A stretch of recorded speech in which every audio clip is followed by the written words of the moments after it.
Cutting correct ആയിരിക്കണം, അല്ല നീ അടി കൊള്ളും.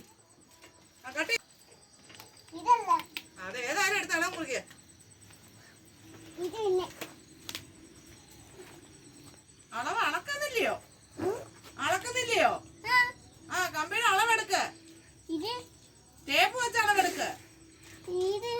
അത് മുറിച്ചിട്ട് ടേപ്പ് വെച്ച് അളവെടുക്ക്.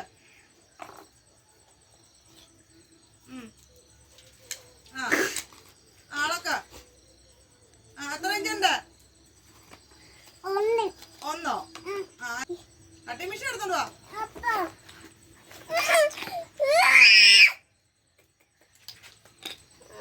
ആ കട്ട് ചെയ്ത്